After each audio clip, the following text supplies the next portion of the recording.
Mark Matthews with the Orlando Sentinel. I guess question for Doug. With most of the material already built and assembled, why does it cost $400 million to push this off into the future? Could you break down that cost for me? Yeah, I can give you some idea of that. Remember, if we had launched in 2009, the money that's available in the budget is only operations money, which is not a significant amount of money, frankly, in this vein. There's a team that's required to test the system, and there's a team required to assemble it and then ship it to the Cape to go through thermal vac, because we go through multiple thermal vac cycles and multiple vibration cycles. We first do the launch cruise environment that I showed you, the stack. We then take the rover and do surface environments. So unlike an orbiter, this thing actually goes through a couple of rounds of environmental tests. Of course, then you have the Cape operations. Since there's a multi-mission radiothermal isotope generator on board, right, an MMRTG on board, you also have a different flow of processing, which takes a few more people to handle this device down at the Cape and on the launch vehicle. So there's a certain level of staffing required to put a system of this size and complexity through its test paces. Plus, we also have to solve a number of these problems we haven't quite gotten to the end of yet. So the bulk of that 400 is in fiscal years 10 and 11, which is the remainder of the development cycle. And then, of course, in the out years, in 13 and 14, we didn't expect to have MSL operating. At least we don't budget it within the project line. It goes into an extended mission line if it's still operating. So we had to identify operations money for those years. So that's the breakdown. That's how it works. Can I add one little thing, and I'm not going to talk about specific dollars, but considering we have the time, as I said earlier, Mars is very unforgiving, and landing on another planet is very, very complicated. It might look easy on TV, you know, when you see the landing, but it's a very complicated endeavor.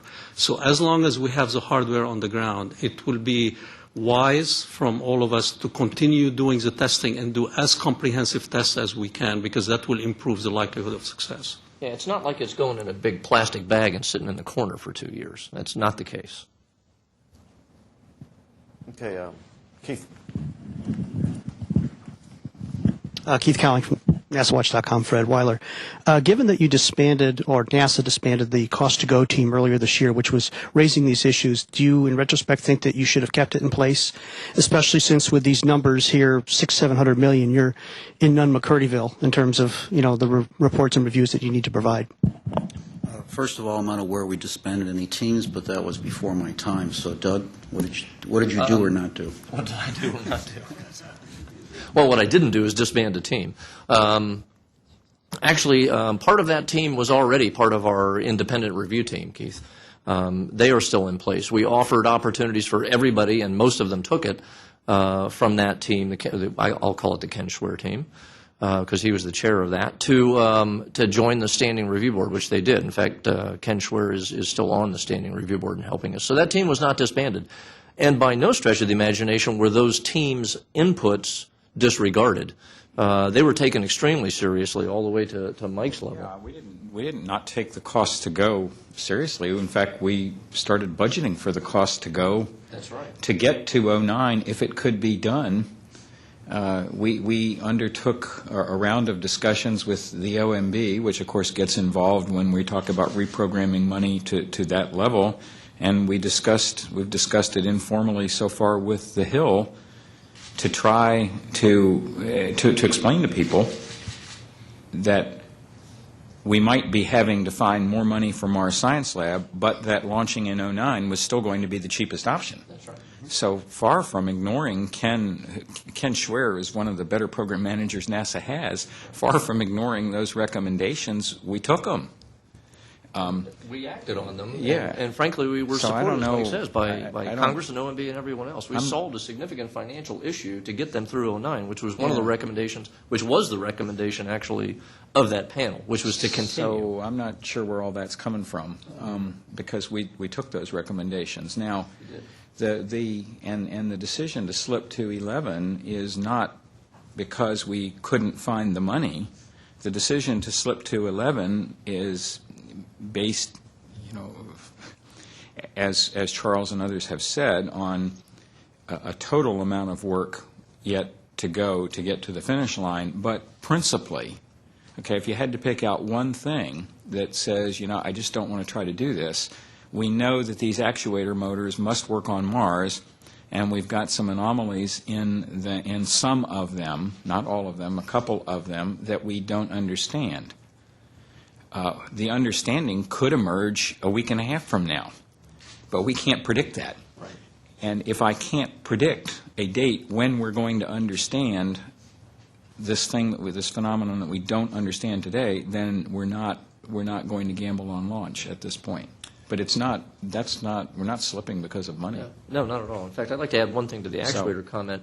We have not yet started life tests of these actuators either, and the reason we haven't started is because we don't have a solid, reliable unit yet. If we don't understand how long these live, we could put them on the surface, and unlike MER, whose actuators have lasted 5 years, these could last 2 days, 3 days, 5 weeks. We don't really have any idea, and that's just not an appropriate or reasonable stance to take when you're spending the taxpayers' money. Seth.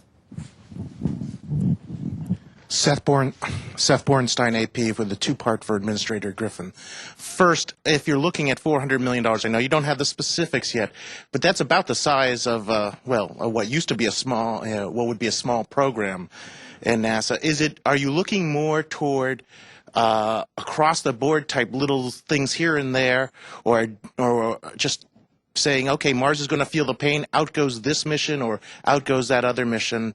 So in other words, what is your strategy? And then the second one is putting it in bigger perspective. You've got James Webb, which has even a bigger, overrun here in some way, according to some people. You have GAO saying $230 billion for a constellation coming up.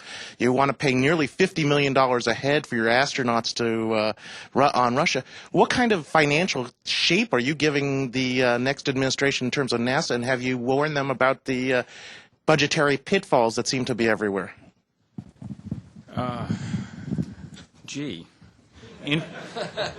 Interesting tone to your questions there, Seth. Let me take the easier one first. $400 million is about what we would spend on something like a discovery program. You're right. Of course, we don't spend it all in 1 year, and we won't find all of this money all in 1 year. I don't know yet.